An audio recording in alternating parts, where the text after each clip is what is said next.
Iran की जंग में निकल रहा अमेरिका का दम, चक्रव्यूह में फंसे डोनाल्ड ट्रंप। जी हाँ दोस्तों, मिडिल ईस्ट की तपती रेत में इन दिनों एक ऐसी कहानी लिखी जा रही है जो किसी फिल्मी ड्रामा से कम नहीं लगती। एक तरफ दुनिया की सबसे बड़ी ताकत अमेरिका, तो दूसरी तरफ अपनी जिद और रणनीति के लिए मशहूर है ईरान। लेकिन इस जंग का सबसे दिलचस्प किरदार बन गए हैं अमेरिका के राष्ट्रपति डोनाल्ड ट्रंप, जो इस समय एक ऐसे चक्रव्यूह में फंसते नजर आ रहे हैं जहां से निकलना आसान नहीं दिख रहा है। दोस्तों, कहानी की शुरुआत तब हुई जब अमेरिका ने यह सोचकर कदम बढ़ाया कि ईरान को कुछ ही दिनों में झुका दिया जाएगा। लेकिन जैसे जैसे दिन बीतते गए, हालात बदलते चले गए। युद्ध की आग बढ़ती गई, तेल की कीमतें आसमान छूने लगी और दुनिया भर में चिंता का माहौल बनने लगा। अब हालात यह है कि खुद अमेरिका के रणनीतिकार और सलाहकार कहने लगे हैं, अब बहुत हो गया, इस जंग को यहीं रोक देना चाहिए। दोस्तों, जब युद्ध की शुरुआत हुई थी तब व्हाइट हाउस को भरोसा था कि अमेरिका की ताकत के आगे ईरान ज्यादा देर टिक नहीं पाएगा। अमेरिकी सेना के आधुनिक हथियार, विशाल नौसेना और अत्याधुनिक तकनीकी के सामने ईरान को कमजोर माना जा रहा था। लेकिन ईरान ने एक अलग ही रणनीति अपनाई। सीधे बड़े युद्ध के बजाय उसने छोटे छोटे लेकिन असरदार हमलों की नीति अपनाई। ड्रोन हमले, समुद्री मार्गों पर दबाव और क्षेत्रीय सहयोगियों की मदद से उसने अमेरिका को लगातार परेशान रखा। यही वजह है कि अब अमेरिका के भीतर ही बहस शुरू हो गई है, इस युद्ध को कब और कैसे खत्म किया जाए। रिपोर्ट्स के मुताबिक ट्रंप के कई करीबी सलाहकारों ने उन्हें साफ शब्द में कहा कि अब इस युद्ध से बाहर निकलने की रणनीति तैयार करनी चाहिए। उनका तर्क है कि अमेरिका सेना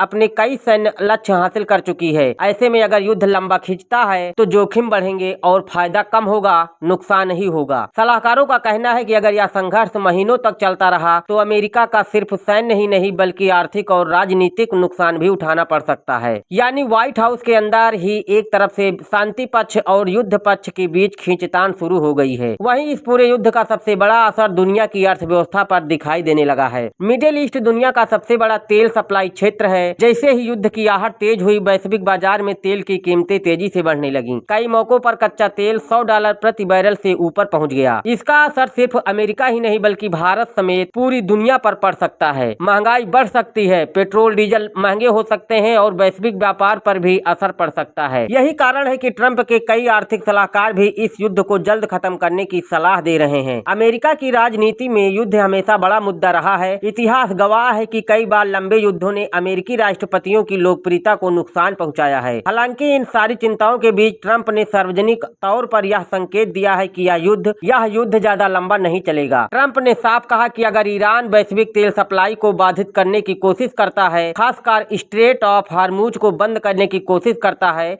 तो अमेरिका बहुत सख्त जवाब देगा। उन्होंने सोशल मीडिया पर लिखा कि अगर तेल की सप्लाई रोकी गई तो अमेरिका 20 गुना ज्यादा ताकत से जवाब देगा। यह बयान साफ दिखाता है कि अमेरिका एक तरफ युद्ध खत्म करने का रास्ता खोज रहा है, लेकिन दूसरी तरफ अपनी ताकत दिखाने से भी पीछे नहीं हटना चाहता। आज पूरी दुनिया इस संघर्ष को ध्यान से देख रही है। यूरोप के देश चाहते हैं कि जल्द से जल्द बातचीत का रास्ता निकले। एशिया के देश ऊर्जा आपूर्ति को लेकर चिंतित हैं।